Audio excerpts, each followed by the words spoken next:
Well, it's halftime right here on the front burner, and on halftime we get to bring the business side of sports to you. It's my responsibility, and dutifully I'll carry that out. We'll start off with Everton, who have avoided another point deduction with a complaint that's been brought by the Premier League regarding spending rules being discontinued. You remember last season that Merseyside club did narrowly escape relegation, and that's despite facing a total deduction of 8 points due to breaches of the league's financial regulations. The Toffees were hit with a deduction of 2 points in April for overspending. Of course, they had too much money, and that's within a 3-year period, followed the deductions of 6 points, reduced from 10 following an appeal for breaching spending limits. An independent regulatory commission was set up responsible for the 2-point deduction. They had to defer an additional element following a change in ownership of the club, which is now under the stewardship of Fredkin Group. Now, Everton declared that the inquiry had been resolved. A joint statement was released by both the league and Everton, which confirmed that the club will not face any further action related to the financial year ending June 2023.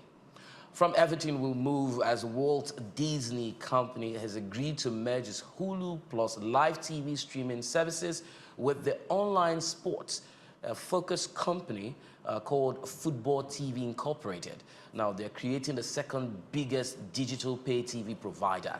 Under the transaction, Disney will fold Hulu plus live TV business into what is now called Fubo, creating a new venture that will be 70% owned by Disney and the rest by Fubo. Disney said in a statement yesterday, confirming an earlier report with a combined 6.2 million subscribers in North America, and the new venture will trail only YouTube TV.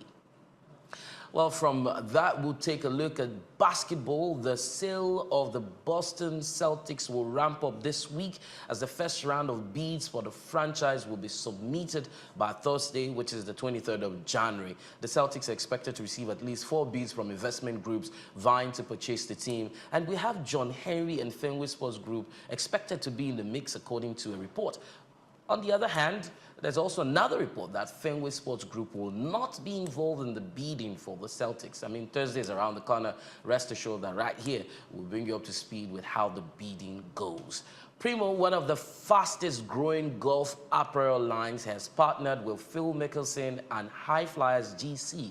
Now, the company is designated as the official golf apparel sponsor of High Flyers GC, and that will see Mickelson and his teammates wearing Primo's product in all of their competitive rounds at the LIV events and major championship. Of course, we've been talking about LIV and how much big money spent that they are, and this is the latest marker of Primo's growth after launching his flagship product, the Golf Jogger. That was in 2020. So Mikel and his team created a video to launch the partnership, capturing the High Flyers' colorful personalities. And as captain of High Flyers, he's joined by teammate Braden Steele, Cameron Chingale, and Andy Ogletree.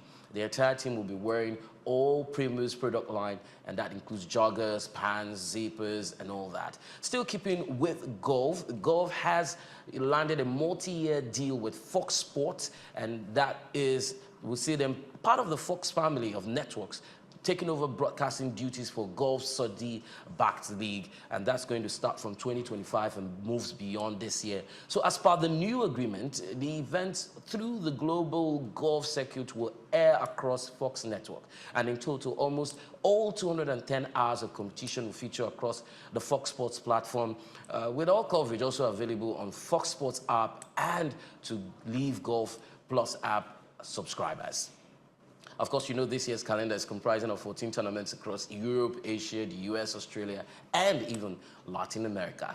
Ahead of the World Cup, Men in Braces, which is more like a podcast, is becoming arguably the place where US soccer fans congregate for news, analysis, opinion, and soccer-related entertainment across its programming and properties. It was founded a little over 10 years ago, in 2010 to be specific, and that's by journalist and filmmaker Roger Burnett and TV producer Michael Davis. Now, the soccer-focused media company has raised $15 million in a Series A funding round, which is backed by a number of major media, sports, and entertainment heavyweights. It's a business conglomerate led by Mark Lars's Avenue Sports Fund, which is joined by Ryan Reynolds and Rob McKenney's. And, the names be packing and, pushing this funding is big. So the company plans to use this cash infusion to create new programming, which is going to be modeled after College Game Day, which is ESPN's